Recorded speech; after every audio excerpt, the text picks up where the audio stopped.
the Fogman.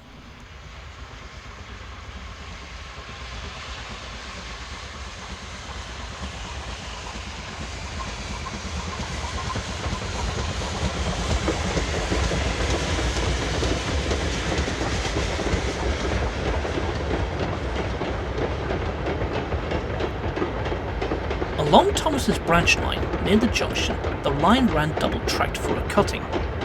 In winter, the engines had to take care when running through it, for they had to be careful of rock and snow that sometimes fall onto the track. Cyril, the local fogman, had a very important job. Every morning when the fog was low, he would walk down from his cottage near the cutting and attach small little discs to the rails that were the size of a bottle cap. These were fog detonators, designed to be run over by engines to warn them when fog was ahead. That morning, Thomas was approaching the cutting towards the junction. As he rounded the bend, bang! "Ooh!" shivered Thomas as he ran over the detonator. "That made my axles tingle." "Looks like Cyril's done his job," said his driver. "There's fog ahead, so we better slow down."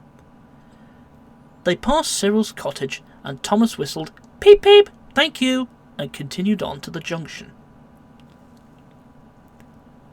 That night at the sheds, the Fat Controller came to see the engines, with something to show them. It was a large metal box with 4 horns, arranged in a cross mounted on top. "What is it?" asked Percy. "This is a new invention, a railway foghorn," the Fat Controller explained. "It warns you when there's fog ahead, like this," and he flicked a switch. Pop! The horns blared into the night air, so loudly that everyone jumped. That's loud," winced Percy. "Too loud," added Toby. "Sounds like a harbour tug to me," groaned Bruno. "Any louder and your eardrums'll burst." Thomas was worried. "What will Cyril do now?" he asked. "He'll be getting a much-needed rest," the Fat Controller said. "Besides, this new foghorn will be more reliable." "Poor Cyril," sighed Thomas. "He's been replaced." The next day, Percy was taking some trucks to the harbour and was approaching the cutting when... Pop! "Oh, bother!" Percy winced. "That foghorn is so loud it's rattling my dome, and it doesn't even make my axles tingle." "Still, we better slow down," said his driver. "There's fog ahead." The foghorn had been so loud that it made the cutting side shake.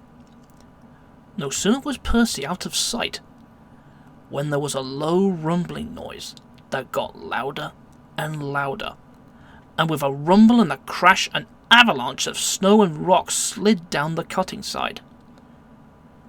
Before long, the track was blocked, and the foghorn was buried.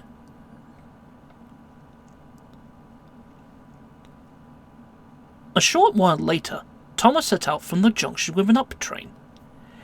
As he approached the cutting, he was suddenly enveloped in a thick blanket of fog. "Help!" cried Thomas. "I can't see a thing!" And then, before he could even think of anything else, thump! He ran straight into the fallen snow. "Bust my buffers!" Thomas spluttered. "What happened to the foghorn?" "I don't know," said his driver, getting to his feet, "but at least no one's been hurt." "Hang on," said the fireman.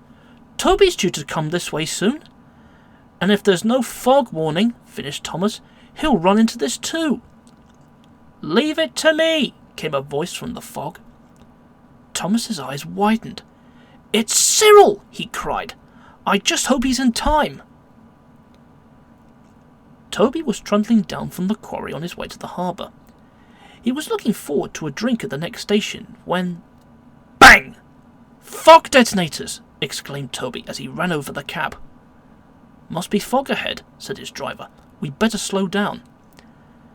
And they slowed down as they entered the cutting, his axles still tingling. They were just in time, for as they entered, they saw the snowfall and Toby braked to a stop, just a few inches clear. "Goodness!" he gasped. "That was close." Soon help was called, and Bruno arrived bringing Terence and Percy with some workmen. They soon had the tracks clear and Thomas back onto firm rails. The Fat Controller had also heard the news and came to the scene. "If it wasn't for Cyril," said Thomas, "Toby would have had a worse accident than us." "Instead of replacing Cyril with the foghorn," said the Fat Controller, "we'll replace the foghorn with Cyril." He turned to Cyril and shook his hand. "You, sir, are clearly more reliable." "Thank you, sir," said Cyril. "And thank you," smiled Toby. "Well," said Bruno, "new inventions are all very well, but they don't make your axles tingle," finished Percy. Everyone heartily agreed.